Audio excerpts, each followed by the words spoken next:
You're watching Z420 TV, the business of cannabis.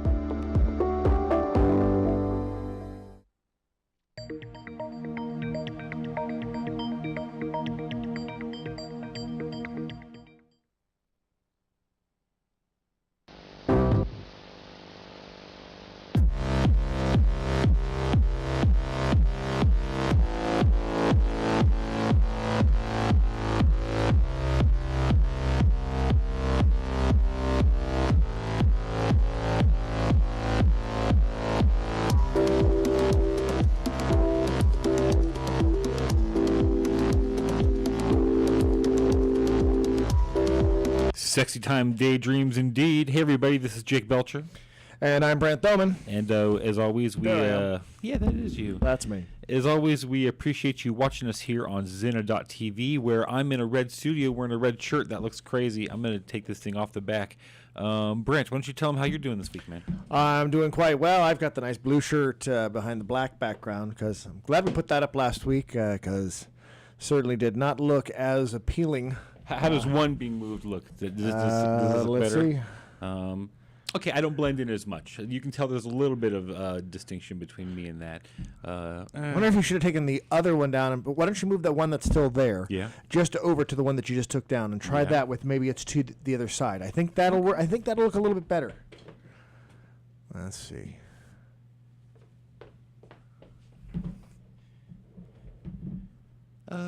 About the same. I like the other one a little bit more, so I'm going to put it back. All right. At a shifting angle. That way you can definitely tell that that's not me in the background. This was dumb of me to wear a red shirt where I knew we have red walls here. All right. Let's see. That's kind of an example of how my week's gone. It's not been the best week. I've had a lot of things get in my way. I know nationwide there's a lot of terrible things going on. There's the recovery in Houston. Here in Los Angeles, we had the biggest fire in the history of Los Angeles, which is crazy. Obviously, there is a lot of fear right now happening in Florida, where there is a Category 5, our second Category 5 here. Hurricane about to hit, yep. Yeah, and so there's a bunch of terrible things going on. But that doesn't mean that my petty things that don't mean anything to anybody else don't still hurt me, you know? Well, I mean, while Houston, just shortly after Houston and just before Irma here, we've had our own kind of not natural disaster, because I'm sure it wasn't naturally occurring. But you mean the fire? The fire, indeed. The fire, is fire a weather event? It can be. If it's a lightning strike fire, that would be considered a weather-based event. I don't think there's anybody who says that this largest fire in the history of Los Angeles was the arson. City of Los Angeles, yes. Sure. I mean, that's still a big distinction, because I was in what I thought was the biggest fire in the history of Los Angeles before. Right.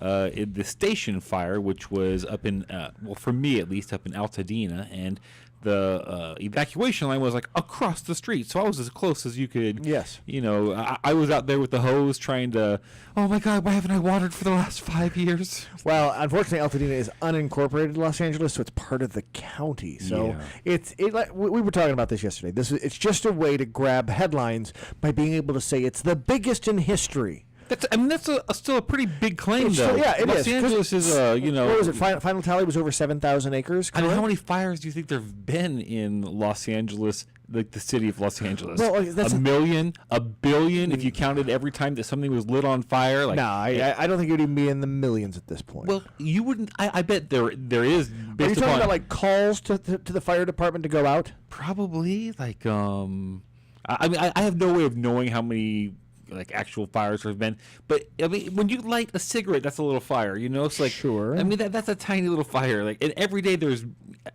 a billion of them in Los Angeles, probably a billion flicks of fire, perhaps. And this is the biggest one in the history of the city, so that's pretty good. That's pretty big. Yes, but it does confuse me because it was a tiny fire compared to the station fire, which was, I mean, just massively bigger and so close to one another. I mean, if you could hit a baseball from one fire to the other on a map. I mean, maybe I couldn't, but you give Mark McGwire, 10 swings and 3 weeks worth of steroids, and he probably could make that shot. But anyways, it was a big inconvenience to my life. On Friday night, I'm heading off to, as I told you guys last week, I had tickets to Pro Wrestling Guerrillas Battle of Los Angeles, which I'll get into later. It was wonderful. But I had to get to Reseda, which was on the other side of this massive fire, and they've cut off all the freeways and branches. You have the map of the... I do. So you can see that... Every freeway. Yeah, because you were starting over here, the La Crescenta La Cañada area. I don't know if people can see that. And all you want to do is be able to get up over here. Yeah. Which, on a normal... When there's no crazy fire, not too difficult to do, because you'll just shoot up the 210... Now, it didn't help that this was the beginning of a holiday weekend. Sure. So people who were heading north up out of Los Angeles were now caught into this traffic. And it was just, 5 p.m. at the end of a Friday when everybody's getting off work. And now they've shut off 15 miles of the freeway between where I am and where I want to be. And they're kicking everybody down off the 210 onto where I am. And it was just a freaking nightmare. So I barely got there in time. How long would you say it took you to get from... 2.5 hours? 2.5 hours. For something that told me it was going to take a 22-minute drive. Right. If there was no fire... We can get off that now. Yeah, sorry. If there was no fire, it would have been a piece of cake. Yeah. It's nothing. Even if it had been double that, you'd been like, that's fine. That's I understand that. It's the holiday Friday. There's the traffic. So I get there, and sadly, it sucks. I'm basically the last people in line, so I get the last choice of seats in the house. But it was good. I ended up with my very favorite seat in the house, so that was great. Okay, so this actually is this your favorite seat? No. Oh, okay. That's why I brought that up. There's another shot that shows my favorite seat. It's this match that has you won't be able to tell the names of them because I didn't mark them very well when I sent them to you. But Flamita and Ricochet. Is that who we're looking at right now? Well, it's not on the screen, so I don't know. Oh no.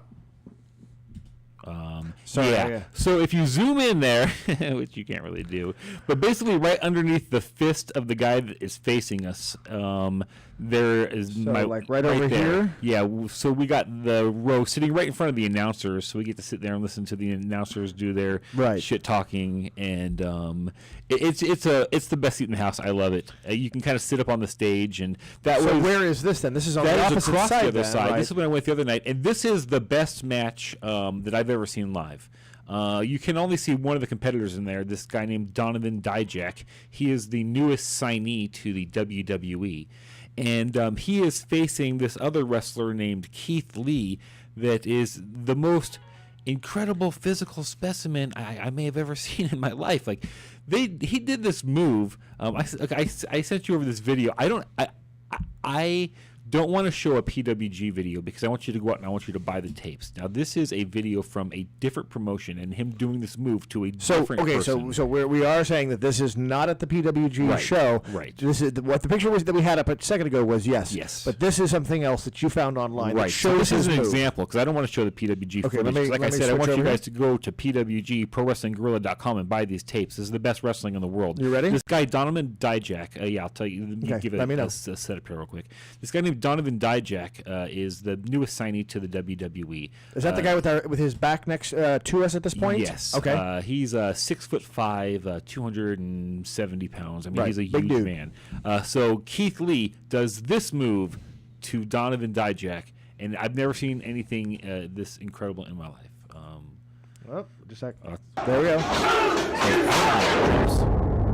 That's Keith Lee. Catching him in the middle of the air as he comes down.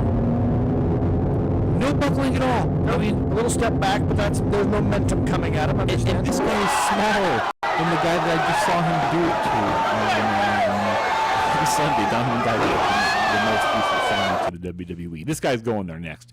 I mean, this guy has future star written all over him. That's going to be such a huge move. Yeah. When that happens in the WWE, people are going to be absolutely amazed at the it. trust that you have to have in somebody to catch you like that. Like they're landing basically ass first on their chest, and then you have to grab them in a quarter of a second. I mean, how much time is that happening there for him to be able to get his arms around, grab him, pick him up, and then it's incredible. It's incredible. And on top of that, it's the fact that Damn it! I had this. When you did the whole stand up to realize it completely distracted me. Yes. That's what I was going to say. Is like these guys are doing this without the padding around the ring. It is just bare floors. The WWE does have, granted, it's still relatively hard, but there's a good 2 inches of matting that's going to, absorb some of the. If you aren't caught properly, you're not going to be hurt so bad. But these wrestlers at this level, to the trust that they have to have for and the guy that's going to catch them outside of the ring, it's absolutely amazing. Well, apparently these guys have wrestled each other a few times before. You can go to YouTube and watch a couple of their matches in something called Galactic Wrestling, and then there's a Beyond Wrestling that they've faced each other before, but they hadn't pulled out that move against each other. Incredible weekend of wrestling. I was very surprised when I heard Dave Meltzer, who's like the biggest critic in wrestling, say that was the best match in North America this year. He only ranks one match higher in the entire world, which was incredible. I'd say my tied for favorite wrestler, Kenny Omega, had a match in Japan at their pay-per-view at the beginning.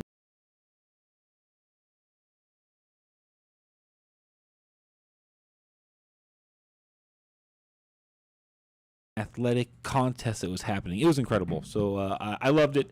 I recommend you follow PWG on Twitter. They'll say when they're going on sale. In fact, I think they're on sale now. You can order the the new show is already on sale. Yeah, you can pre-order them now at prowrestlinggorilla.com/merch, MERCH, and you can go, I believe, there and pre-order them now. Hey, let's go to our first break, man, and we'll come back on the other side. And I have a couple other things I want to cover this week. Nothing all that big. I made a trip out into the desert last week, and I kind of want to share what my experience was out there. It was a great time with somebody that we've had on the show before. He is a kind of like my guru in some way. He takes me off to these places that are hard to find in the LA area, and I get to go on all these kind of special trips, and it's kind of, I look forward to telling you guys about this one. I think it's going to be really good. So are we ready? Yes, we are. Cool, man. So check out these commercials for other fine programming here on Zena.tv.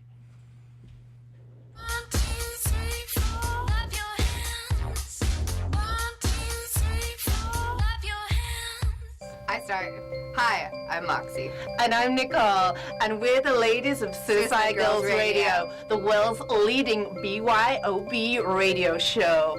Pour a glass of your favorite tipple and tune in on Wednesday nights between 8 and 9 p.m. as we discuss life, liberty, and the pursuit of free nipples.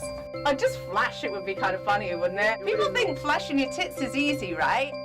And it's actually kind of hard. When people are feeling their best, they glow, they shine, and they radiate. Made in California, Daisy Hemp Skincare was one of the first companies to recognize the unique and powerful benefits of hemp seed oil when used on the skin. For years, they've been making quality, all-natural, vegan skincare products, and they're never tested on animals. The complete range utilizes the complementary effects of hemp seed oil, Dead Sea salt, turmeric, and green tea. Each of these ingredients has powerful healing properties alone, but when combined, they work magic. I'm Tanya Watts for Z420 TV. Check out Daisy Hemp online at daisyhemp.com, and thanks for watching. Hi, I'm Vicki Abelson. Who the fuck is Vicki Abelson? Hello. I wrote a book called Don't Jump: Sex, Drugs, Rock and Roll, and My Fucking Mother. Not my mother, Andy Stone's mother. Andy Stone is my heroine, and she was addicted to everything pretty much except heroin. Oh my God, oh yes! She just totally captures the excitement of rock stars. And famous athletes and famous comedians. Sort of an insider's view from the outside. The warmth and wit of Vicky's writing knocked me out. In a good way, not like Cosby. Too soon? Don't jump. Sex, drugs, rock and roll, and My Fucking Mother. Damn, that was going to be the name of my book. Vicki wrote a book? Vicki Abelson's long-awaited new book, Don't Jump, is finally here. Don't miss it. Who the fuck is Vicki Abelson?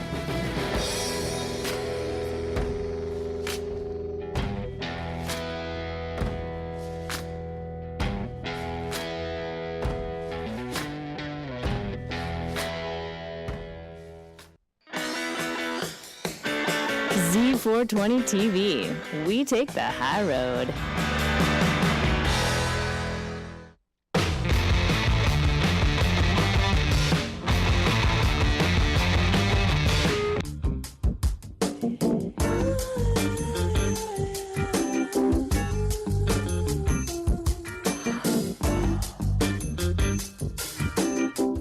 Hey there, party people, regular folks watching us on Zena.tv.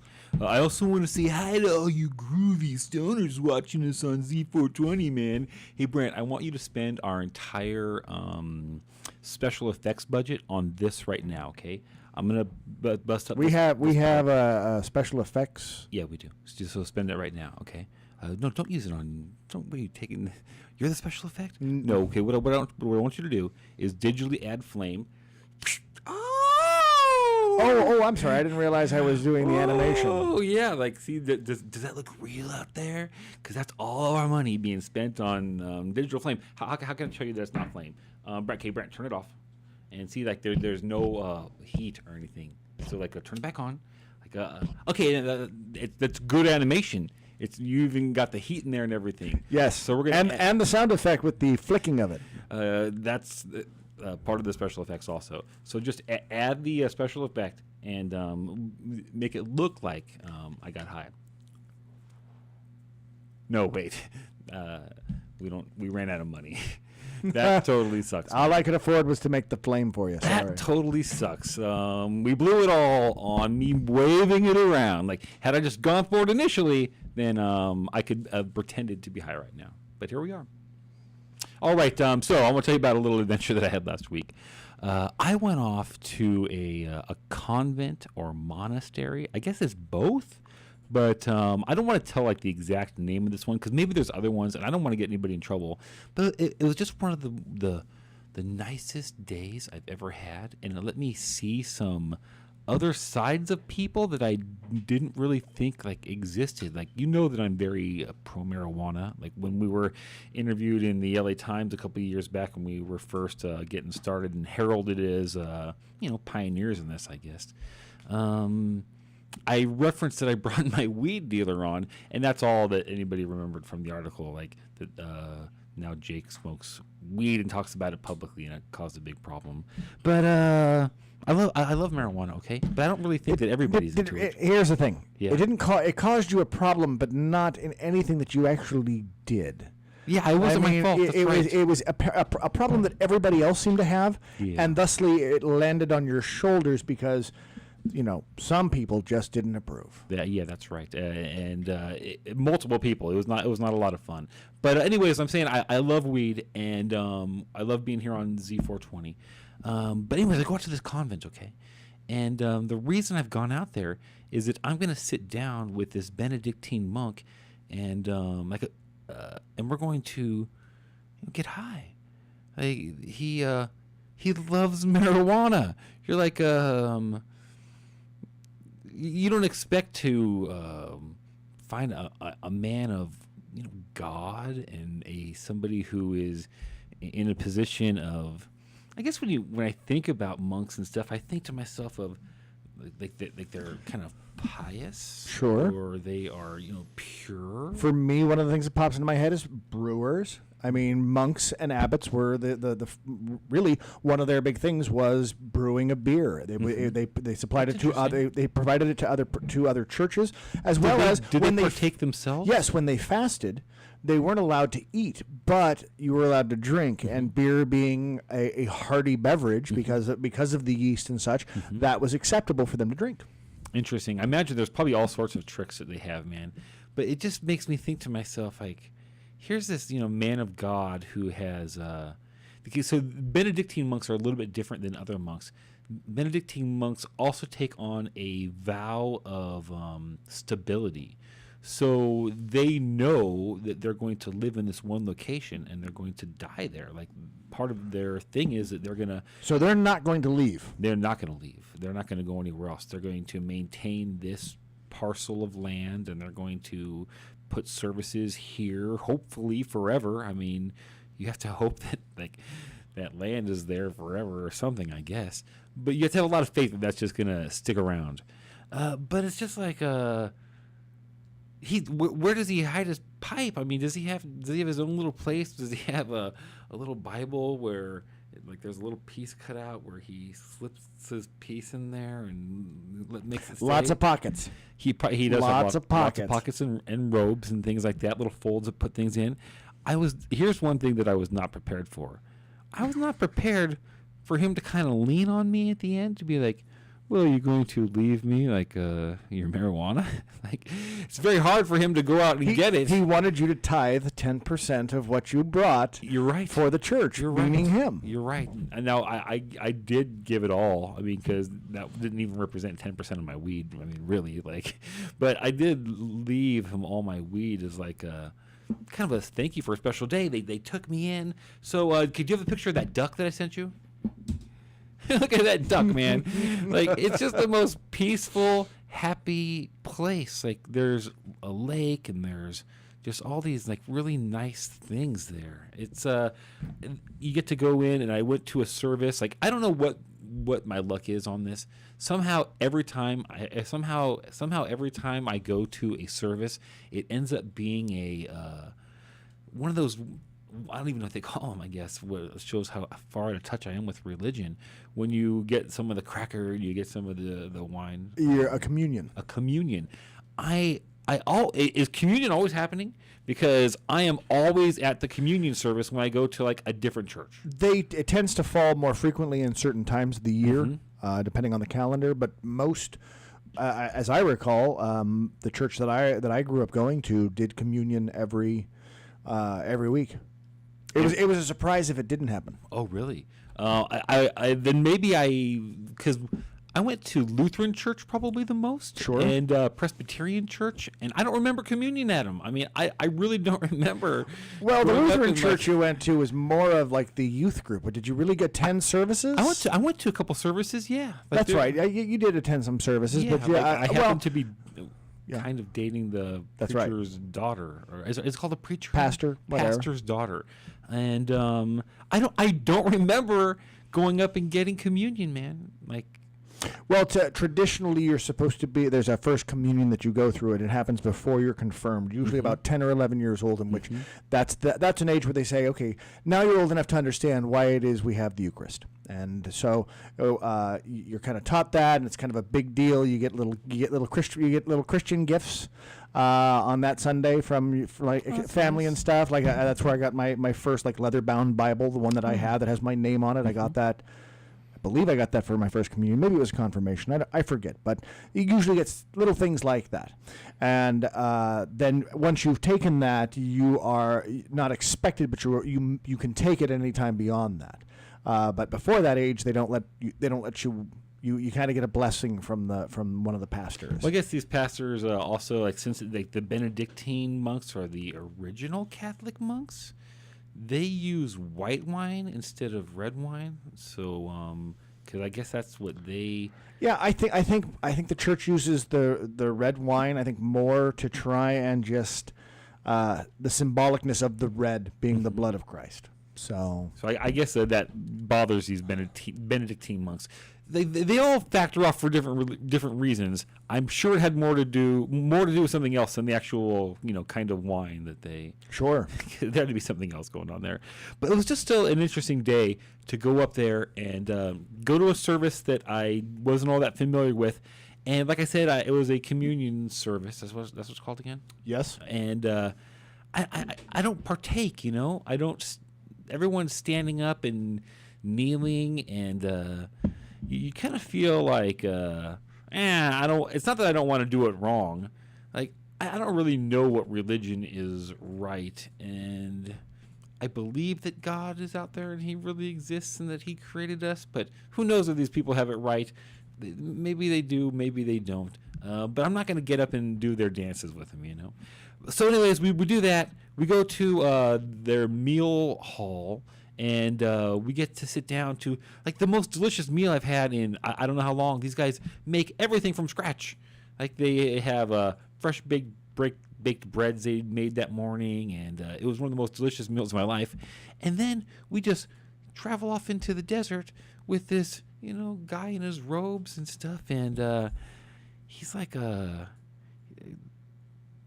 there's this little old man, and it's like being out there with Obi-Wan Kenobi in some way. Like I don't generally walk around with people dressed in the flowy big in large robes, yes. And for him to be this person of all these people were just sitting around in a church service with them an hour before, all praying to God and looking up to him as somebody that's respectable and stuff, and now we're off smoking weed in the desert. It was just a wonderful day. I loved getting to see a different side of life and how things go, and I don't even know where that story was going. Maybe it's just anyone can smoke weed. It just, right. Anyone can smoke weed. And he got turned on to it because he went through chemo many years ago and it got him his appetite, and he thought it wasn't that bad. But, don't judge people who smoke weed. It's not that big of a deal. It really isn't. I don't know if I have anything else I need to cover this week, man. Do you? Not that I can think of. Yeah. You had one last story. Oh, yeah. What was that?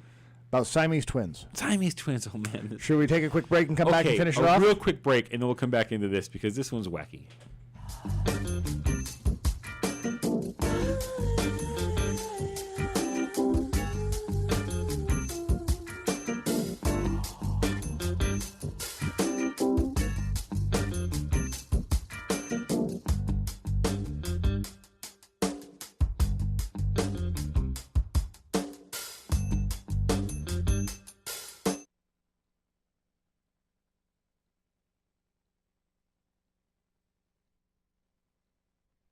Hi, I'm Vicki Abelson. Who the fuck is Vicki Abelson? Hello. I wrote a book called Don't Jump. Sex, drugs, rock and roll, and my fucking mother. Not my mother, Andy Stone's mother. Andy Stone is my heroine, and she was addicted to everything pretty much except heroin. Oh my God. Oh yes. She just totally captures the excitement of rock stars. And famous athletes and famous comedians. Sort of an insider's view from the outside. The warmth and wit of Vicky's writing knocked me out. In a good way, not like Cosby. Too soon? Don't jump. Sex, drugs, rock and roll, and my fucking mother. Damn, that was going to be the name of my book. Vicki wrote a book? Vicki Abelson's long-awaited new book, Don't Jump, is finally here. Don't miss it. Who the fuck is Vicki Abelson?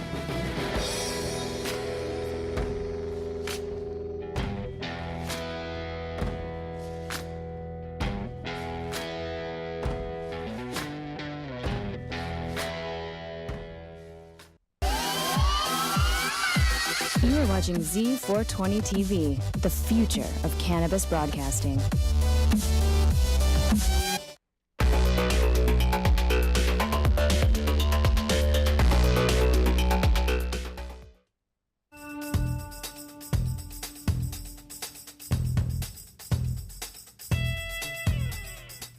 Hey there, party people. We're back here on Grand Theft Audio. This is Jake Belcher. And I'm Brent Thoman. And, hey, I want to cover a story that, it's just hilarious. Brent, we pull up the image of the headline of it. Yep.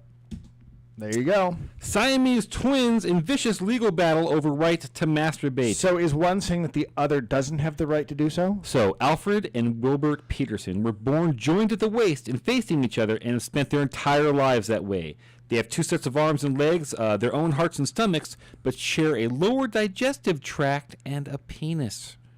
The shared penis has become a major source of conflict between the twins over recent years, and Alfred is now going to court to keep his brother from masturbating. Does it give his brother's name? Wilfred. Alfred and Wilfred. So Alfred is opposed to masturbation. Yes. Wilfred says that he claims that he has done nothing wrong and insists that he has the legal right to masturbate. He says that, so here's the main bone of contention. Alfred went to sleep, and Wilfred waited up for Alfred to go to sleep. And after Alfred fell asleep, Wilfred jacked off. And Alfred woke up to find Wilfred jacking him off, and he's like, "What are you doing to me? Like, I don't consent. I don't want this." And now they're in court. I gotta say, I think King Solomon's got it right on this one. It's like, all right, guys, we can just cut it in half. Yeah. I think that'll fix that problem real quick. Okay, in that respect, like, you don't want your dong cut off, but I could imagine, like, if you're there and you don't really want to be jacked off, Like that'd be a terrible. It is technically sexual assault. If you're two different people. So this is going to set a lot of what the rules are for Siamese sex laws and stuff. It's going to be real interesting. I can't wait to follow more of it. Look it up. It's pretty crazy. Speaking of crazy, you fucking people are crazy. I don't hate all of you, but in fact, hate is a strong word. You don't hate any of them. Right. But there's a strong frustration. And I don't mean you people at home, okay? This is for the people who host shows here on Zena.tv. I don't understand. Like, how can every single one of you have the same vapid hatred towards Donald Trump? You have no points to make on, like, why he's bad. You just every week want to... there's a contest for who can retch the hardest when Donald Trump's name comes up. Like, it's incredible. The facts that are brought up seem as if they haven't been fully investigated on their part. So they're reading off a headline, but then giving their opinion of said headline without having read the stuff below it. It's just insane. I wish that you people would research a little bit more. I can understand hating him. There have to be great, logical, reasonable reasons to hate him. I haven't heard one expressed yet, but there have to be them. Speaking of lunacy and people that I hate, there are also people that I hate that aren't hosts here on Zena.tv and Z420. Right. Just the regular public. There are people who think that there is weather being controlled by Donald Trump and that he is making these hurricanes happen to black areas in Houston and now going after the Latino areas in Miami on purpose. On purpose. On fucking purpose. So they're saying that Hurricane Irma is headed for Miami. Did y'all realize 70% of Miami is Latino, Hispanic, or Cuban? 44% of Haitian population in the U.S. resides in Miami. Miami is like Houston, and it's a coincidence? No. Trump wants to wipe them all off the land. Do you really... Okay, here's the thing. He's gone from being our president to apparently a supervillain who has a weather control machine. He's like Merlin. Apparently. No, more powerful than Merlin, because Merlin couldn't even control the weather. This man has a machine that can make hurricanes go the direction he wants them to. It's just lunacy. I wish you people would stop and that you would pay attention to what type of dumb arguments you're making. I want to be able to jump on and agree with some anti-Trump things. I'm not all that happy that I like so much of his stuff because I don't generally like a lot of the government stuff. But he is saying fuck. I'm not going to get into this. But I wish that there were some great logical, laid out reasons that I could say, now there's a series of facts I can follow that make me think that Trump is a piece of crap. Anything that you'd like to cover here, Branch? No, because I mean, I kind of have been feeling the same way this week. The whole thing with DACA, I understand exactly why the Department of Justice did what it did. Mm-hmm. It is unconstitutional. The president did not have the ability to change law that way. He had the opportunity to try and get that done while he was president. It didn't happen. And he wants Congress to go put it together so that a better thing can actually be worked out. And he's now given it to Congress, who are like kind of behind this. They weren't at first. But when they started to realize that what getting rid of DACA meant and the uproar that it's causing, they're like, okay, maybe we need to do something about this. He's given them 6 months to do something about it. And 6 months where there's no penalties that are added. There's no extra task forces going out to hunt down illegal aliens. I mean, it's just not happening. And for this level of hysteria to just be so accepted by everybody is it's mental. It's a delusional spell being put on like our entire population. And I have a feeling that if it doesn't get done in 6 months, the House and the Senate will go to the president and say, we'd like to extend this so that we can finish it, because we don't have the immigration laws we want in place at this point. And I think he'll say yes as long as they can show that they're trying to make these links come together to make things actually work. The fact that there might actually be some governing going on in Congress would be, I hope anybody's a step forward. Yeah. I mean, if you were to see that, then the president should sit there and go, absolutely, you need another 6 months? I'll give it to you, because you know what? I don't want to do this to these kids, but you kind of forced my hand here. And 100%. I look forward to seeing what's going to happen with that. I like the fact that Pelosi and Trump have worked together to get this other little thing going on with the debt ceiling and the Harvey money tied together. Why not? It's 3 months. The Republicans don't like it. Well, deal with it in 3 months. Sure. You've got the time to do it. You've got so many things you want to get done. Let's get these little things taken care of. Let's not make the American people sweat over it. Let's sweat about it when it really becomes a big deal. I think that these are great points, and that people need to back off the Trump delusional. This week was the premiere of American Horror Story. It is the, I guess, 6th or 7th season. This year, they've decided that they're going to take on Donald Trump also. They had a Donald Trump supporter literally taking Cheetos and rubbing them on their face to be like more orange so that they think that they can look like the president. If you think that that's what's really happening, I feel very sorry for you, Ryan Murphy, and I forget the other writer of this episode. You people have your heads so far up your asses that you're not going to understand what's happening. Just stop embarrassing yourselves. It's terrible. Okay, that's it for this week's show. I'm Jake Belcher. And I'm Brant Thoman. And please tune in almost right away. There's going to be another new show here on Z420. It is the Edibles show. They'll have a whole bunch of weed and stuff that they do. I don't know. So if you're watching on Zena.tv, go over to Z420.tv and check it out. Because honestly, it's a fun show. There's a lot of cool stuff that goes on and very interesting conversation always. So I highly recommend taking a look at it. And sometimes we pop up on it. Brant is part of like the council in some way on that show, and so you may get to see a little bit more of us on there. So that's it for our week. Next week we have a big show out at the Whiskey. It is the ultimate jam night for Houston. We're going to be trying to raise funds, trying to help in any way that we can. So please tune in on Tuesday night at about 9 o'clock here on Pacific Coast time, and you can see more about how you can help. So that's it for this week, guys. You have a great weekend.